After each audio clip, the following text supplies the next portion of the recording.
that's it for that really. Just went through stretching all parts of the body really,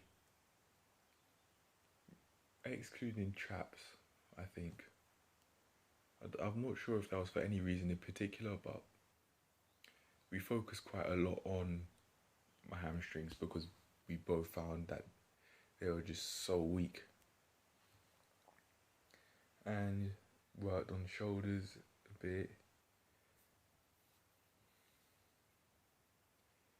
Yeah, calves he didn't really work on whatsoever from memory, but did a lot more than I've ever done with a coach or personal trainer. A lot more. I haven't had a personal training session even with Isaac way back. It would just be warming up, doing the exercise, and then cooling down, and that's it. We wouldn't have like a session to check if I'm actually all right, if I've got said muscle imbalances or anything like that. No, I didn't have that, but I feel grateful that I have here because I now know, like, physically, I have a clearer idea of where my weak points are physically, which I might not have otherwise got if I didn't have him as my coach. So I must say thank you very much to him. Yeah, I must say thank you. I'm thinking of a name to give him. I'll call him Alex from now on. Yeah, that makes things easier. So just calling him my coach. There you go. Same thing I did with Isaac. That's not his real name. Okay, so that's that. And this other person I'm going to talk about, let's call him Stephen. So, I think I went to another one of his.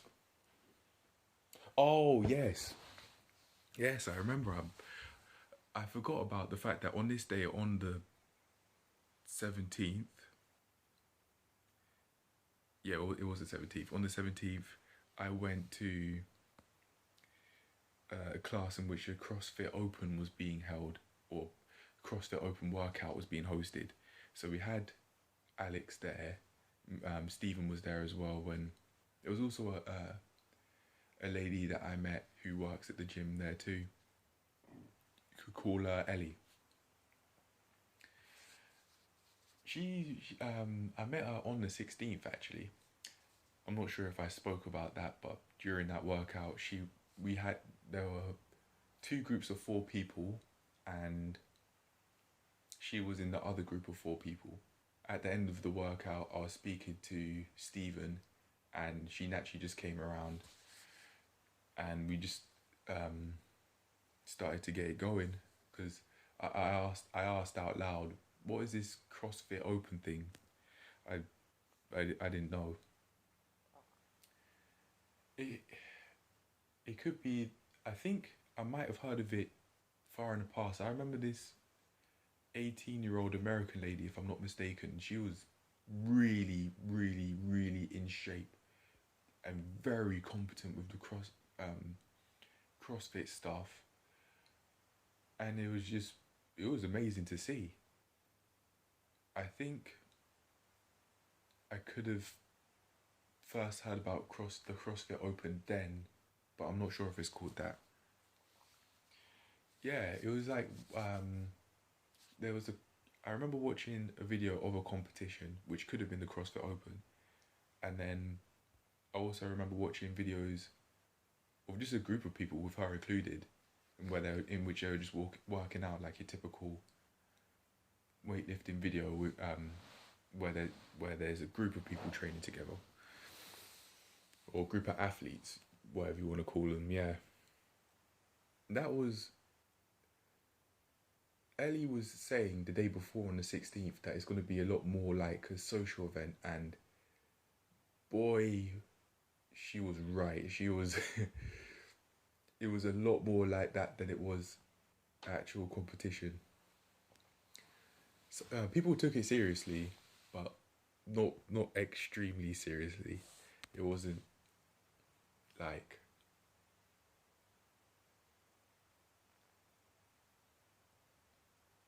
the environment was tense or extremely competitive and borderline hostile. No, it wasn't like that whatsoever. It was very friendly. But only downside with that was that the music was just too loud. It was too loud, and I really enjoyed walking out from that.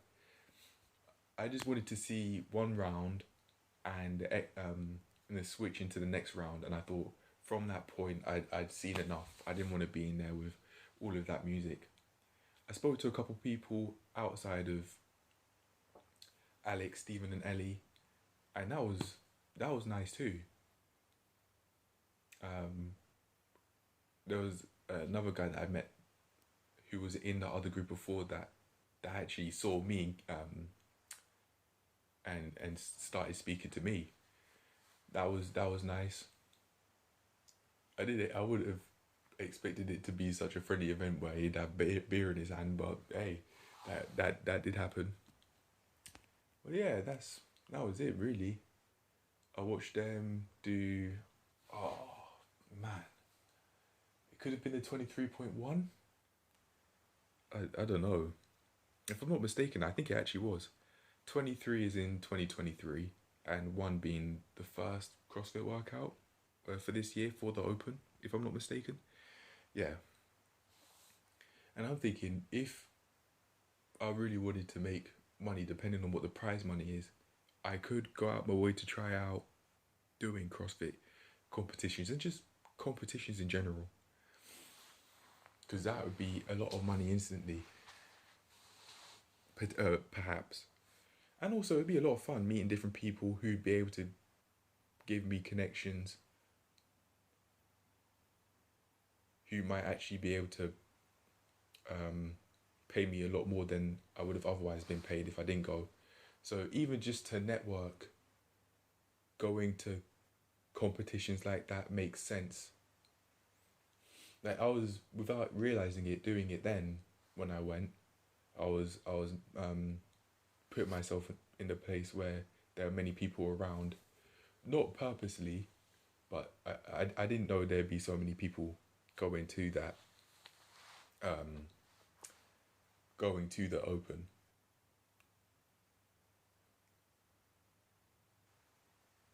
But I must say, it was a lot of fun, and it's something that I can do even if I don't get any money from the competition itself.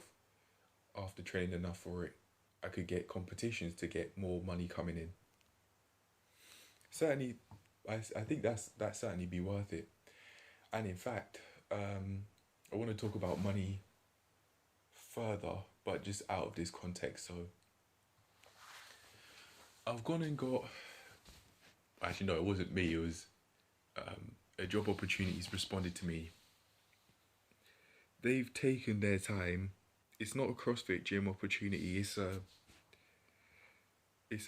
just your general weightlifting gym instructor job opportunity, if I'm not mistaken. And they're asking if I want to come in. I'm not sure.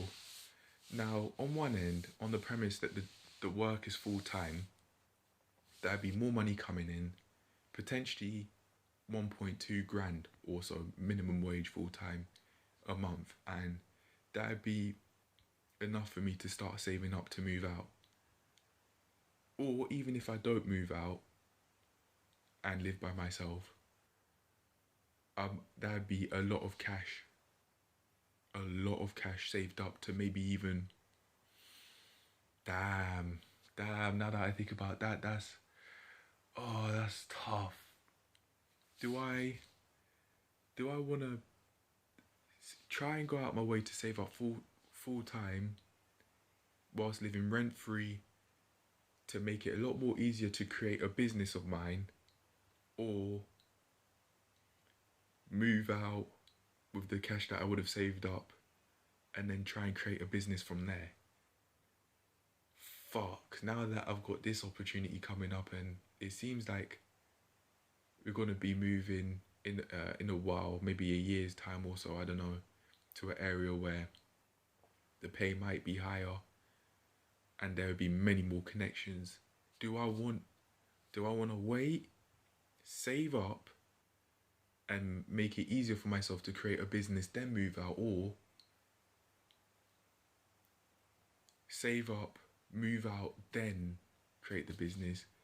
On one end, if I save up, move out, then create the business, I might give myself more peace of mind. I might have more peace of mind, seeing as it wouldn't be so loud in the house to be able to make my decisions. So I might be making decisions with more peace of mind than if I were just to make my decisions in the house. But to counter that, if I do stay living with family, I can just leave the house and make the decisions from there and still be having a lot of money coming in without having to pay rent. Or at least at home anyway. With the way how I'd be working at the gym and starting my own business there, I might actually have to pay rent at the gym. So I don't know. Now that I've just thought of this on the spot, I'm not so sure if I'd want to move out first before making that move, because I'd say I've been saying that I wanted to create that online health coach business, and if I carry on living rent free, at least for a short while longer, maybe one year or 2 years, however long I need. Actually, no, that's not sure.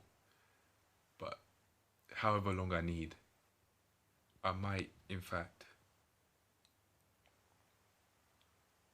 be able to create a business that's more sustainable that way, financially speaking, than if I were to have the stresses and the accountability of having to pay rent to live somewhere. Fuck. Oh man, I'm not sure now. I mentally, as I've now cut my hair today and I work through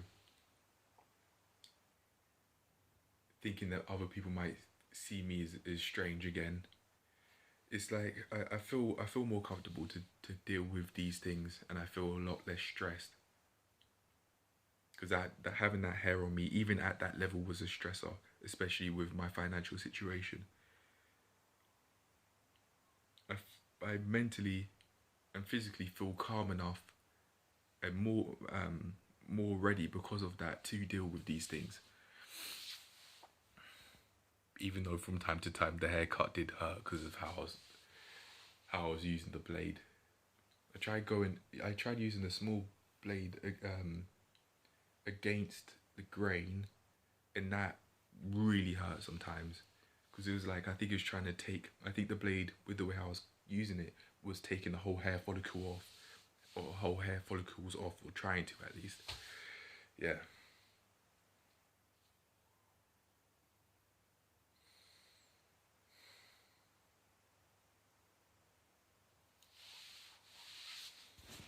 I don't know what to do. On one end, if I take this job, which could be full-time, that would be more money coming in. But that might mean it's more difficult to do the apprenticeship, and that comes first. Doing the CrossFit job comes first. I don't know what to do. I don't know whether I don't know whether I should. Doing the apprenticeships, not what I'm questioning. What I am questioning though is, do I try and do the apprenticeship and full-time work, or do I stick to my guns and do the apprenticeship and then the part-time job alongside doing other things that I've thought of doing, like trying to get other sources of income from there, like trying to do some like Amazon stuff where you sell journals, and maybe even cycling around, giving people takeaways, a delivery, cyclist or something. I don't know. That would really help with cardio. On one end, I'd be helping my cardio out, but then on the other end, I'd be giving people fast food. So I'm not sure if I'll do that, but it's an idea nonetheless.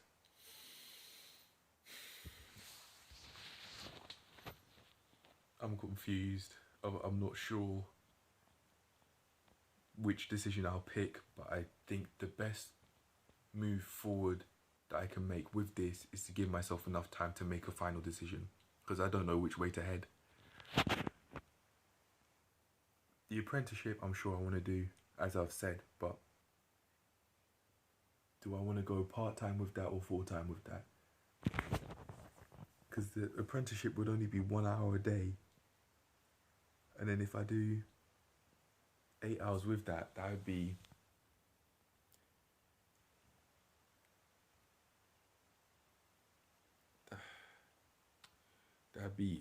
quite a bit more money coming in than just that and the part-time work. Seeing as the apprenticeship would just be 1 hour a day.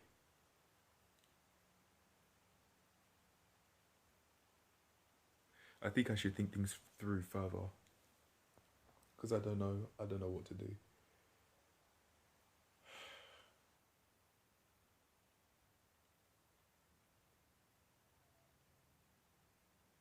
I said I also wanted to plan workouts around the internship and the open, so it's easier to do my job or my future job, depending on whether I get the role. And I'm not sure I'll do that live, but I can do something on the laptop. So I can look at the document again and then make the workout from there around the internship and also the open. I've also got another thing to say. So I think it was today I got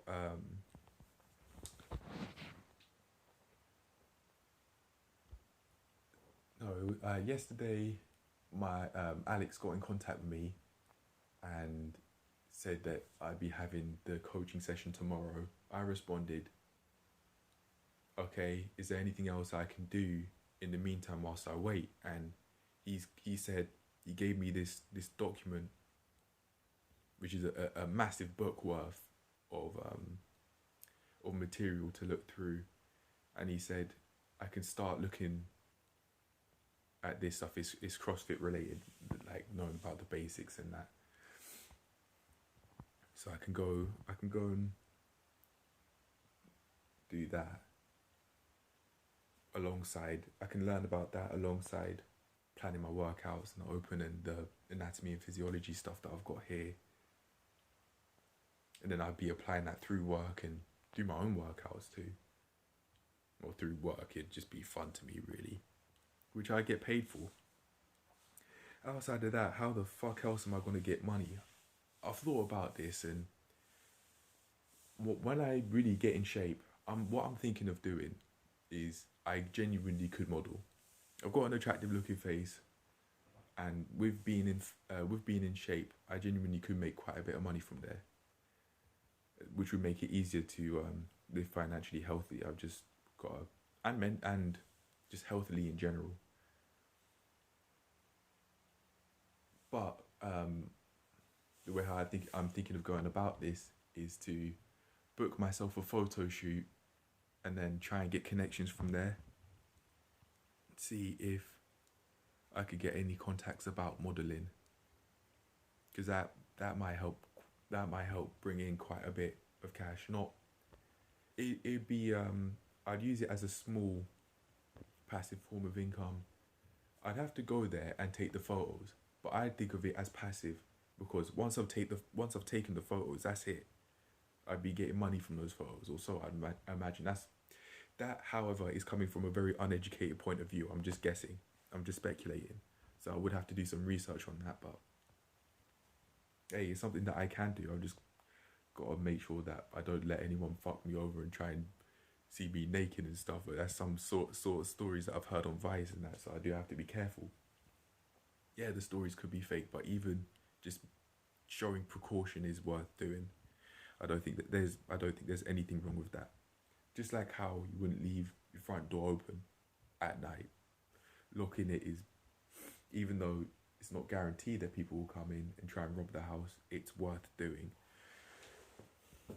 Same goes with just making sure that I don't get into it, start speaking to really shady people in that industry. Yeah, just because I'd be trying to make a little bit of, try and get some more cash coming in just a little bit.